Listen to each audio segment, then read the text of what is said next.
Welcome back to the Deep Dive. Today, we are diving into a single, massive philosophical question. It's a moral question, really, that underpins our entire legal system. A huge one. And it's this. How do we, with any kind of ethical clarity, justify punishing a person? Right. I mean, on the surface, the answer seems so obvious. You commit a crime, you deserve the punishment. It feels intuitive. But that whole concept of deserving to suffer, it's incredibly fragile. And once you start to seriously question the idea of free will, that whole foundation, it crumbles. And that's exactly where our mission for this deep dive begins. This isn't just some, academic exercise. It's really about the moral integrity of the state's most coercive power.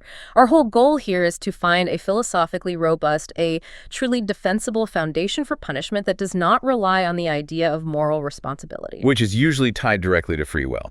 Inextricably. So we aren't asking if society should punish because, let's be honest, we probably have to.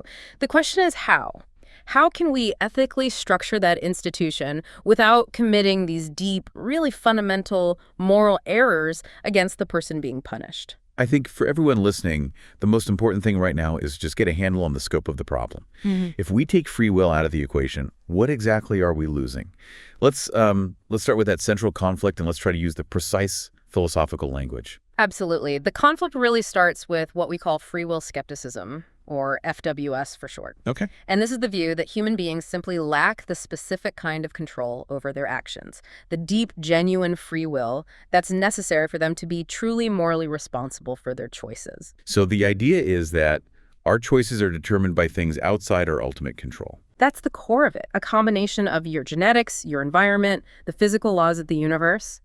If all that is ultimately outside your conscious, ultimate control, then blaming a person for those choices, at least in a deep moral sense, becomes really problematic. And FWS immediately runs headfirst into the most common, the prevailing philosophical justification for punishment, which is retributivism.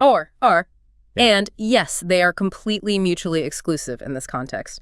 Retributivism holds that punishment is justified wholly and solely because the criminal deserves to suffer for the actions they committed. It's all about the past action. Exactly. It's founded entirely on what we'll call action-based desert, or ABB.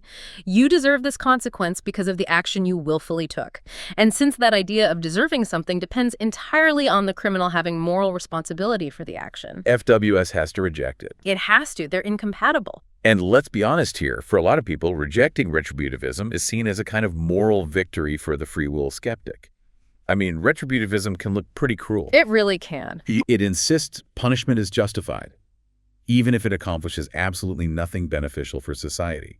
No crime control, no deterrence, no rehabilitation for the offender. It's just suffering for the sake of deserved suffering. That's a perfect way to put it. If you asked a pure retributivist to justify punishment, they might say, well, sure, things like deterrence are nice side effects. Fortunate side effects. Right, fortunate, but completely irrelevant to the core justification. The suffering is justified because the moral ledger has to be balanced. It doesn't matter what happens in the future. And for the free will skeptic, rejecting that harsh, backward-looking focus is often seen as progressive. It's humane. But this is exactly where the dilemma starts to tighten its grip. Because if we reject the idea that criminals deserve punishment, if we throw out retributivism, the immediate philosophical fallback is to look forward, to look at the consequences. Which leads you straight into the arms of utilitarianism. And on the face of it, that seems like a really reasonable, a really humane path for the free will skeptic to take, right? It seems perfect. It seems like the obvious, clean solution, but it is exactly where the deepest moral pitfalls are hiding. Because the moment you use consequences as your sole justification for state coercion, you open the door to treating people as means, and potentially as mere means. Okay, so let's unpack that. This is the first major section of our dive, the utilitarian trap and what's called the mere means objection. Right. First, let's just define the utilitarian approach. We'll call it U clearly, just in the context of punishment. So utilitarianism justifies punishment purely by its utility, its beneficial outcomes. The whole institution of punishment is only good if it reduces the total amount of suffering in society. Through things like, what? Keeping criminals off the streets. Exactly. Through mechanisms like incapacitation, specific deterrence, so stopping that one individual from reoffending, and general deterrence, which is scaring other people from offending in the first place. And you can see why FWS would love this. Oh, it's a perfect fit. It requires no assertion of moral responsibility whatsoever. We're not blaming anyone in a moral sense. We're just managing dangerous resources for the greater good of society. So in this view, if a criminal is suffering in prison, that suffering is in itself a bad thing. Intrinsically bad, yes. But if that one person's suffering prevents, say, 10 times that amount of suffering in the future by deterring 1,000 potential crimes, then the punishment is justified. It's just a net positive on the social balance sheet. Precisely. The calculus is everything. The math has to work out. But this is where we crash headlong into this monumental ethical critique, the mere means objection, or MMO. Which is an idea rooted in Kantian moral philosophy. Deeply rooted. And this is where it gets really fascinating, because the MMO argues that the problem isn't the suffering itself. It's the role that the punished person is forced to play in society's math problem. Correct. Kant famously argued that we must always treat humanity, whether in our own person or in the person of any other, always as an end and never merely as a means. Never merely as a means. And utilitarianism, when you apply it to punishment, inherently risks treating the person being punished as a tool. Their suffering is justified only because it's useful to the aggregate welfare of everyone else. They become a means, a necessary component in the big machine of crime reduction. Okay, I get that they're a means, but help me draw the line here. What makes them a mere means? What's the real difference between using someone as a means, which we do all the time, and using them as a mere means? That is the absolute core distinction we have to draw. When you treat someone as a mere means, you're disregarding their rational personhood entirely. You're overriding their inherent worth for some collective goal. Okay. Think about it like this. You hire a plumber. You are using the plumber as a means to fix your sink. But you're not using them as a mere means. Why? Because you respect their consent, you pay them. You respect their rights and their status as an autonomous agent who agreed to do the job. Right. It's a transaction between two people. It is. But when utilitarianism is the only thing guiding punishment, it faces this intense pressure to just disregard all those individual rights if it means maximizing the outcome, if it means a better result for the many. And the source material we're looking at highlights how this single-minded focus on just maximizing consequences can lead to these. Yeah. Well, shockingly instrumentalizing conclusions that just violate our deepest moral intuitions about what justice is. It does. If utilitarianism is your sole justification, then logically, it must endorse any practice that gets you the best ratio, the lowest amount of suffering caused to suffering prevented. And this leads to 3 morally abhorrent practices. At least 3, yeah. Let's break those down. First one, Yeah. the severity of punishment. Right. So if the marginal utility of making a punishment more and more severe yields greater and greater deterrence, then a strict utilitarian has to endorse it. They have to endorse imposing maximally painful, arguably inhumane punishments. Give me an example. Okay, imagine if publicly torturing one person who maybe committed a relatively minor offense was scientifically found to dramatically deter violent crime across the entire country, just because of the sheer terror it instills in the population. A pure utilitarian would have to say. A strict utilitarian would have to argue that this punishment, despite its incredible cruelty to that one individual, is morally mandatory because it reduces overall suffering. That person's pain is just a data point in the formula. Okay, that's disturbing. The second one is due process. Yes. We cherish this principle of innocent until proven guilty. We demand that the state meet an incredibly high burden of proof. But due process is messy. Yeah. It's expensive, it's time-consuming, and sometimes it lets guilty people go free, which could increase future crime. Exactly. From a purely utilitarian perspective, due process is highly inefficient. If you could weaken it, say, lowering the standard of conviction from beyond a reasonable doubt to a simple majority of the evidence, or allowing coerced confessions, You convict more criminals. you would.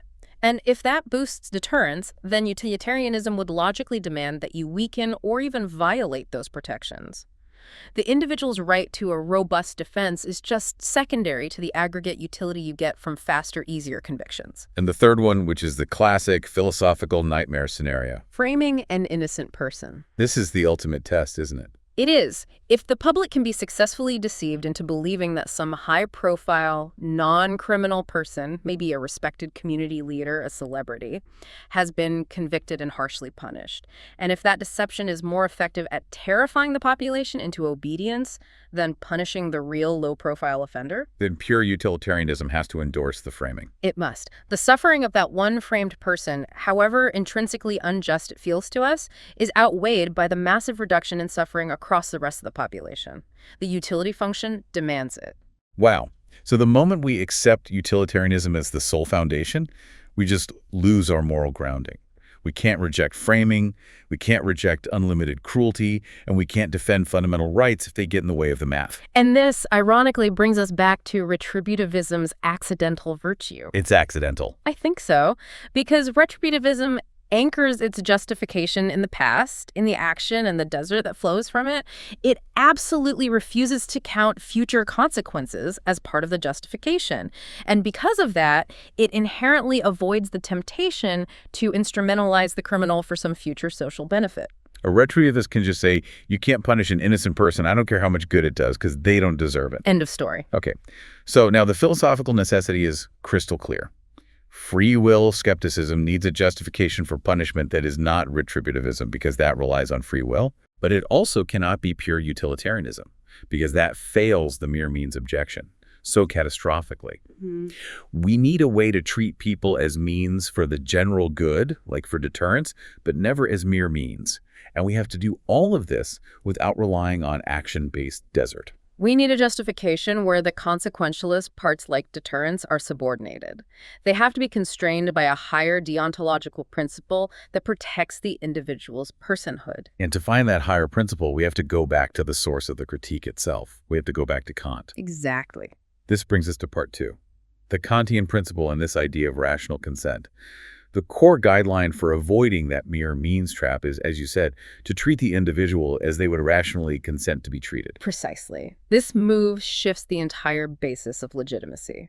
State action is no longer justified by its outcomes, but by the theoretical consent of the people it governs. If we can show that the very structure of our punishment system is something the punished person would agree to if they were thinking completely rationally, Then the punishment is justified. It's ethical. that becomes our new standard for justice. All right, let's analyze how we can model this idea of rational consent. The most intuitive, the most immediate attempt is what's called actual consent. This seems like the easiest way to link the punishment directly back to the person's action. It does. The actual consent mechanism relies on the idea that by voluntarily performing an action, you are implicitly agreeing to the consequences that society has stipulated for that action. So the wrongdoer, by, say, committing a harm, is implicitly consenting to receive punitive harm in return. It's like you're signing a tiny social contract with every choice you make. That's the theory. So why does this utterly collapse for the free will skeptic? I mean, it seems so intuitive. If I choose to harm someone, I'm kind of consenting to the institutional response to that harm. The failure is subtle, but it's completely devastating for FWS. For that consent to be genuinely binding, for it to truly legitimate the state's coercive response, the wrongdoer has to have been morally responsible for that initial choice to act. And if FWS is correct, they lacked the very kind of free will required for that. So if I say, by stealing that car, you consented to 3 years in prison, I'm secretly relying on the premise that stealing the car was a free choice that you are morally responsible for. You're smuggling it right back in. The action that supposedly constitutes the actual consent is the very same action that constitutes the action-based desert. It's the same event. The same event. So if you reject free will, you have to reject the basis for action-based desert. And the moment you rely on the actual action to create binding consent, you've just brought action-based desert and moral responsibility right back into your justification. So FWS can't use it. It cannot. It collapses under the weight of the exact same metaphysical baggage it was trying to escape in the first place. That makes perfect sense. And honestly, the idea that harming someone is a form of implicit consent to be harmed yourself. Yeah. It feels a bit philosophically mysterious anyway. Even if you believe in free will, it feels more like a legal fiction than a deep moral truth. It's often criticized that way, yes.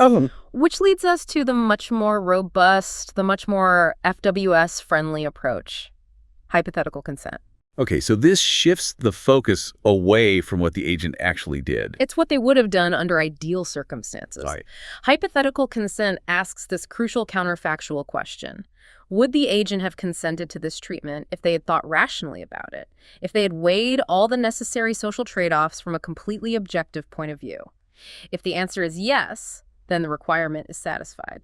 And the advantage here for the free will skeptic is monumental, because the justificatory claim, the consent, is anchored in a possible world, a world where the criminal is thinking rationally, not the actual world where they committed the crime. This is the genius of the move. Since moral responsibility only applies to what a person actually does, the force of hypothetical consent can't depend on an assertion of moral responsibility for the crime. The crime just becomes the trigger. The crime itself just provides the necessary condition for applying the punishment.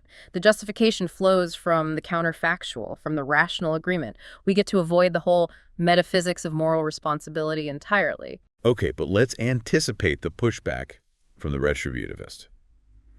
They're going to argue that this idea of hypothetical consent still requires accessibility. What do you mean by accessibility? They might say, look, if the criminal, due to overwhelming internal factors like addiction or external factors like their upbringing, if they were literally incapable of achieving that rational state, if they couldn't have chosen to be rational, then the hypothetical consent is meaningless. It doesn't apply to them.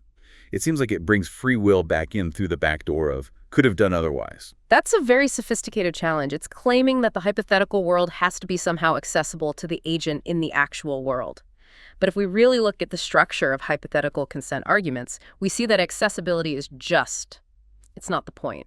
We are relying on the claim that the criminal would have consented if rational, not that they could have been rational in their actual state. Let's use that potent analogy we talked about before to make this really concrete for the listener, the analogy of the brainwashed cult member. Okay, perfect.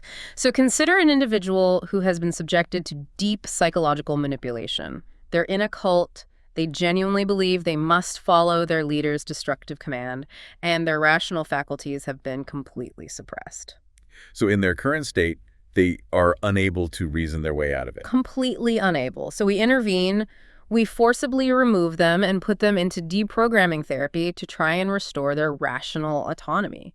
The intervention is coercive, but it's ultimately for their own good. Precisely. Now, when we're justifying that forced deprogramming, it is undeniably relevant that they would have consented to this treatment if they had retained or could now achieve a rational perspective. Even though they couldn't at the time. Even though they were rendered completely unable to think rationally in their actual brainwashed state, meaning that rational state was not accessible to them at all. The fact that a rational version of them would consent is what justifies the coercive restoration of their personhood. So hypothetical consent is powerful because it's appealing to the universal standards of rationality that we believe are inherent in personhood itself. It doesn't matter whether the specific individual was able to meet those standards at the moment of the coercive action. It shifts the burden of proof entirely. The FWS framework remains robust. We only need to appeal to the fact of rational consent, not the capacity for free will. And this now establishes that we need a type of desert, a type of deserving that isn't based on action to ground this whole idea of rational consent. Which brings us to part 3 of our deep dive. This is the core conceptual breakthrough that FWS needs to build its system. We have to challenge the assumption that desert is a single monolithic thing. We have to establish a category of desert that exists completely independent of our actions. Yes. We are introducing personhood-based desert, or PBD. If we accept free will skepticism, then action-based desert, ABD, is off the table. But we can't just discard the moral concept of desert entirely. PBD claims do not depend on facts about what we did, but on the abstract, general fact that we are rational, autonomous, self-reflecting, that we are persons. So what are the consequences of that? If desert flows simply from being a person, what do we deserve? The claims are fundamental. They're basically human rights. We deserve respect. We deserve not to be used as mere means, which links all the way back to our Kantian principle. We deserve access to basic rights. And critically for this discussion, we deserve due process of law. These are the entitlements that come bundled with the very fact of being a person in a shared society. That's it. Now let's address the big intellectual challenge to this idea, which comes notably from the philosopher Saul Smolanski, who argued that these PBD claims are ultimately, in his word, trivial. What was his argument? Smolanski's claim was that PBD can only really explain why we deserve a sort of baseline of good treatment. Don't harm people without reason. But any special treatment or any compensation when that baseline is violated has to ultimately be explained by action-based desert, even if the action is just not doing something wrong. He used the example of pollution. He did. He said, okay, everyone deserves clean air. That's a PBD baseline. But if your air gets polluted, you deserve compensation, not just because you're a person, but because you did nothing to deserve the pollution. So the claim to compensation is still rooted in your action, or in this case, your lack of action. So he's saying PBD is really just a placeholder, and that when you scratch the surface, you inevitably have to point to an action or a lack of action to explain the real moral claim. How do we counter that effectively? We use the specific demands of penal justice, where PBD claims are anything but trivial. They're existential. Let's go back to the due process counterexample. We believe we deserve to be treated as innocent until proven guilty. This is a fundamental PBD claim. Okay, so is there anything a person could possibly do to deserve not being treated as innocent until proven guilty? No. I mean, imagine a situation where someone runs into a courtroom shouting, "I'm guilty, I did it, I murdered them." Even a full-throated confession does not negate their right to due process. The state still has to prove its case and treat them with the presumption of innocence right up until that moment. So the claim to due process can't be explained by saying, well, I deserve this because I did nothing to deserve the opposite. Because the opposite, the removal of the presumption of innocence, is just an illegitimate way for the state to treat a person, regardless of what they did. It cannot be justified by any action. Therefore, PBD claims like due process and equal treatment before the law, these are substantive. They can't be reduced to trivial placeholders or secretly backed up by action-based desert. They are essential moral protections based purely on your status as a person. And this is what grounds our system. Okay, but the critic is always going to push back on the metaphysical connection here. If PBD is the foundation, doesn't personhood itself imply the capacity for free will or for moral responsibility? If I'm a rational person, am I not, by definition, a morally responsible agent? That is the retributivists' last stand, absolutely. They claim the two concepts are inherently bundled together. But for the free will skeptic, that claim is, as the source material notes, metaphysically dubious. What does that mean exactly? Well, think about the facts we accept. The existence of persons seems, metaphysically innocuous. It's just a given fact about our reality. We are persons. The existence of free will, at least in the strong sense required for deep moral responsibility, is highly metaphysically loaded. It's a much bigger claim. A much bigger claim. It might be ruled out by physics or neurobiology, so why should the innocuous fact of personhood necessarily imply the much more loaded fact of free will? And we have a classic philosophical thought experiment that neatly separates these two concepts. This is the Frankfurtian wonton. This is a crucial distinction, yes. The philosopher Harry Frankfurt introduced the wanton as a type of person who acts purely on their first-order desires. They desire a certain action, and they just act on it without reflection. So what are they lacking? They lack what Frankfurt called second-order desires. They don't reflect on whether they want to be the kind of person who has those first-order desires. So a wanton might desire to drink, and they drink. They don't take the next step and reflect on whether they want their desire for drink to be their effective will. So they're capable of reasoning, of intentional action. They choose the drink, they figure out how to get it, but they're morally shallow. They lack the capacity for self-evaluation about their own motives. Precisely. And for this reason, Frankfurt argues that these wantons are not morally responsible for their actions. They're just being driven by their strongest effective desires at any given moment. They don't truly identify with those desires in a deep way. But are they persons? Absolutely. No one would deny they are persons. They deserve due process. They deserve not to be tortured or used as a mere means. They deserve all of those things. Therefore, personhood, in the relevant sense that grounds PBD, does not imply the capacity for moral responsibility. We have successfully unbundled the concepts, and now we have our foundation. Respecting PBD claims requires treating people as they would rationally consent to be treated, and this whole model of consent does not depend on an assertion of free will. Okay, so this brings us to part 4. We've established the principal personhood-based desert and hypothetical consent. Now we need the mechanism.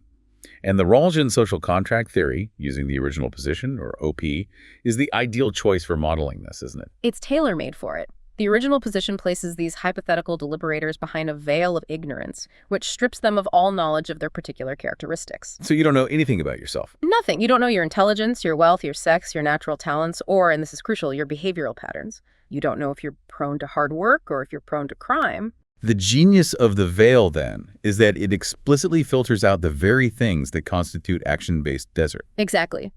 Rawls himself was already very skeptical about desert. He believed we don't deserve our natural endowments, our intelligence, our family's wealth. By hiding all those particular facts about the self, what remains is just the abstract reality of one's personhood, our universal status as rational agents. The OP is fundamentally a model for establishing principles based on PBD, not ABD. Now, we do have to address an internal philosophical hurdle here. Rawls himself actually rejected applying the original position to penal justice. Why did he do that? And why do we have to reject his rejection? Right. This is known as the Rawlsian asymmetry, and it's a point we have to move past to build a unified system of justice. Rawls argued that punishment addresses things like bad character and criminal disposition, and he deemed those things morally irrelevant to distributive justice, that is, the just allocation of wealth and rights in society. So he concluded that principles of punishment should be chosen outside the original position. That seems like a really arbitrary line to draw, especially since he already acknowledged that character traits like industriousness are morally irrelevant to how much wealth you deserve, yet they massively influence your outcomes. It is deeply inconsistent. Your character influences whether you are industrious, which affects your distributive share. Your character also influences whether you are criminal, which affects your penal share. If the OP is designed to prevent the distributive system from sanctioning people for lacking industry, then for consistency, the penal system shouldn't be designed to sanction people merely for having a criminal character trait. The theory is just better if it's all chosen together. It's simpler, it's more consistent, and it's morally better if we choose all the basic principles of our society, including punishment, from behind that veil. So we place the principles of penal justice behind the veil. The deliberators, now tasked with this, instantly realize that the trade-off is completely different from distributive justice. Massively different. In distributive justice, the worst-off candidate is typically the poorest person. And theoretically, you could design a system to eliminate that position entirely by achieving absolute equality of wealth. But you can't do that in penal justice. You can't. In penal justice, you have two competing worst-off candidates: the victims of crime and the people who are punished. And their well-being is inversely related. If you improve the position of the punished by, say, making prison conditions lax or removing punishment entirely, you dramatically worsen the position of potential victims because crime goes up. And conversely, if you try to improve the position of victims by imposing a draconian police state, you dramatically worsen the position of the punished. So the deliberators behind the veil realize they can't eliminate both of these bad positions. They have to make a trade-off. A necessary trade-off. They know that without any institution of punishment, crime rates will explode. Society will descend into chaos, leading to massive aggregate suffering. Therefore, they rationally consent to the establishment of some institution of punishment, purely for the sake of incapacitation and deterrence. Now, since that consent explicitly includes deterrence, which is a consequentialist goal, let's just re-verify the Kantian escape route. How did this remain a deontological justification based on duty and rights, despite relying on future consequences? This is a vital point. The justification is deontological because the consequentialist considerations, the benefit of deterrence, are only made legitimate because they emerge from the rational consent that was agreed upon in the original position. So the value comes from the agreement itself. The value is derived from the rightness of the principle chosen by rational agents, not from the goodness of the consequences alone. The consent is the primary moral justification, and that consent makes deterrence a legitimate means, but one that is always constrained by the personhood of the individual. So the criminal is used as a means for deterrence, but not as a mere means, because they have theoretically agreed to the system that uses them in that way. Correct. Their rational consent, which is based on their own PBD claim to live in a stable, functioning society, validates the system even when they are the one who breaks its rules. Now we come to what might be the single most critical, maybe the most controversial step required for this FWS justification to hold together: the assumption of fairness. Yes. To make this trade-off fair, the deliberators must assume that they are just as likely to be harmed by punishment as they are to benefit from it. And this means explicitly rejecting a major, common philosophical assumption. We must reject what's called the avoidability of crime assumption. Many thinkers, when they model this kind of deliberation, they assume that the person behind the veil knows that they can control their liability to punishment simply by choosing to avoid committing crimes. They assume, well, I'm not going to be a criminal, so I only have to worry about being a victim. Right, I just have to worry about being protected from the bad guys. Why is that assumption so dangerous? Why is it so antithetical to the free will skeptics project? Because if the deliberator assumes they can avoid crime, their fear of being on the receiving end of punishment diminishes dramatically. If you don't fear punishment, you will rationally choose more severe punishments to maximize deterrence for the collective benefit. You'll rely on due process to protect you from a false conviction, and you'll vote for harsh measures to control the other people who commit crimes. And worse, it just reintroduces action-based desert through the back door again. If I believe I could have avoided the crime, then I feel like I deserve the severe punishment I get if I failed to avoid it. It's a metaphysical Trojan horse. Precisely. To uphold the integrity of FWS and the PBD framework, we have to maintain consistency with distributive justice. In distributive justice, to choose fair principles, we must assume radical ignorance. We can't control whether we're born among the poorest.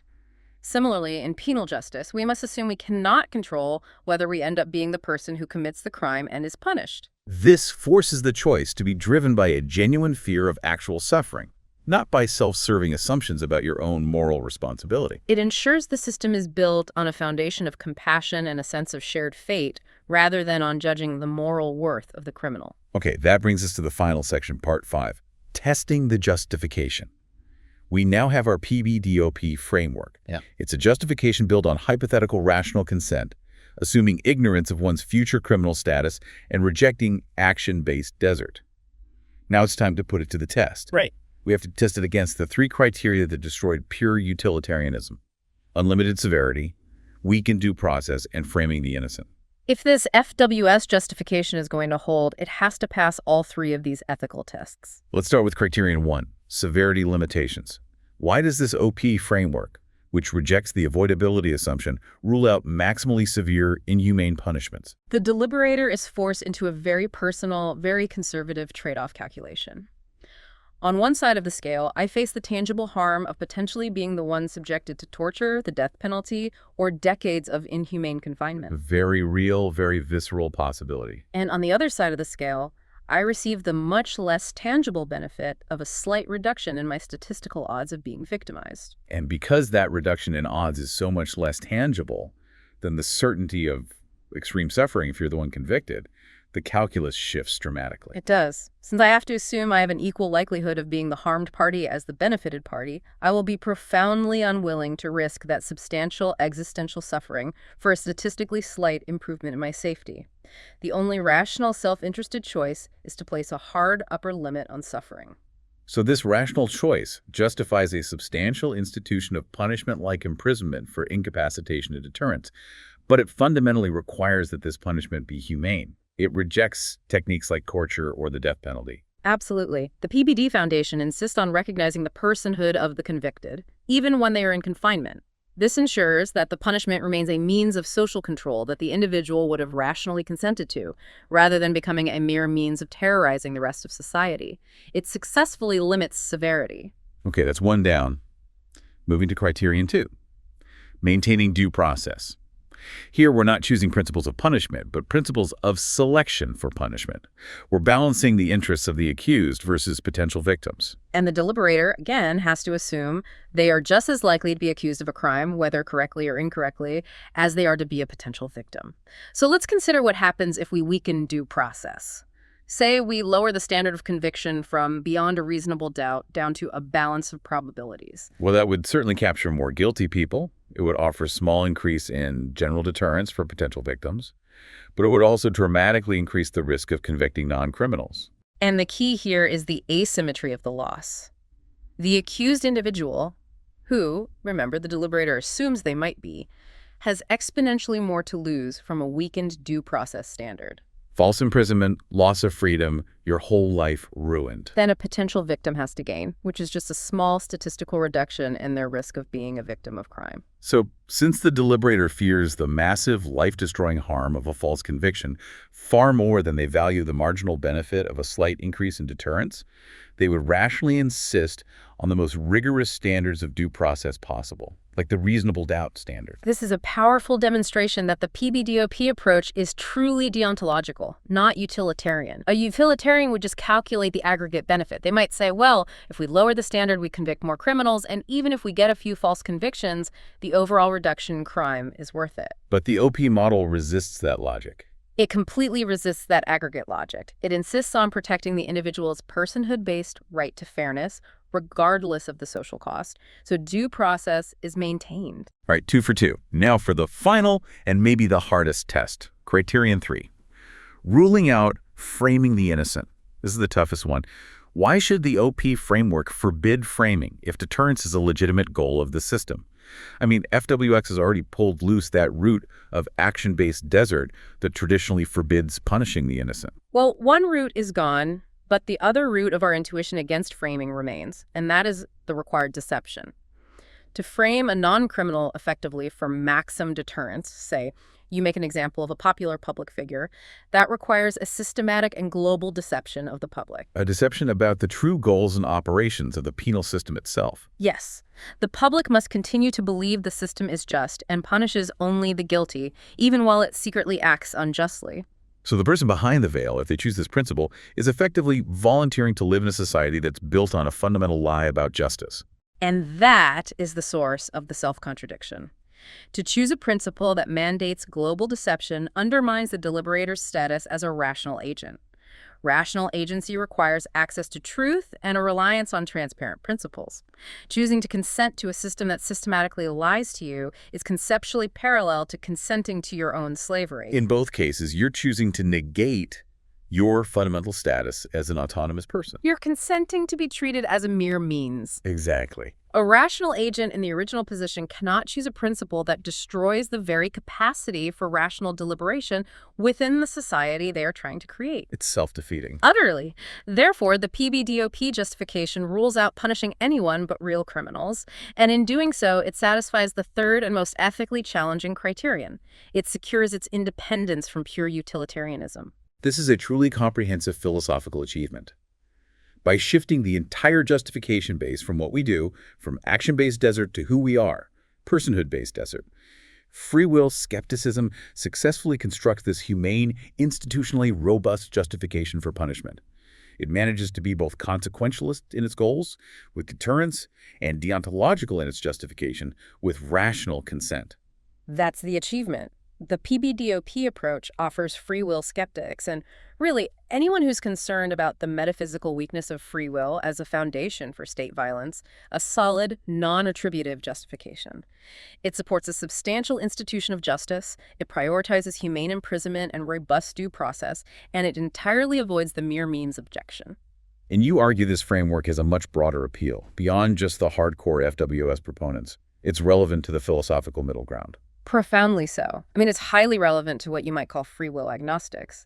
These are people who may feel the metaphysical evidence for free will is just too weak to justify something as severe as retribution. But maybe strong enough for other things. Right, maybe strong enough for basic moral praise or for thinking about ought implies can issues.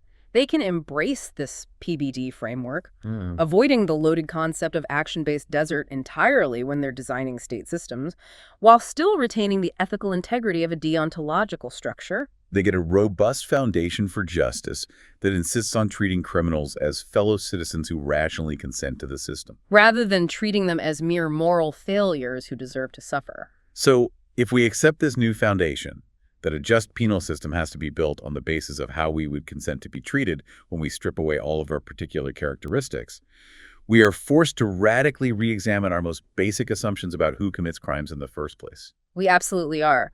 The OP model requires us to assume that we are just as likely to be the criminal as we are to be the victim. And this just fundamentally challenges that deeply ingrained notion that criminals possess some unique moral failing, some wickedness that separates them from the rest of us. It forces a kind of humility.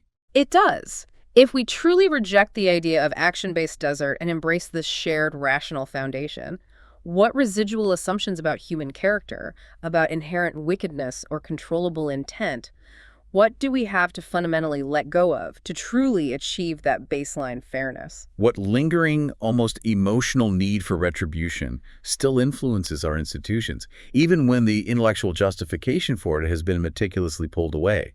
That question of our own residual moral bias, even after we've accepted the intellectual constraints of PBD, that's perhaps the biggest moral challenge left in the justice system. It is the ultimate reflection required to fully inhabit this new foundation for justice. A powerful thought to end on.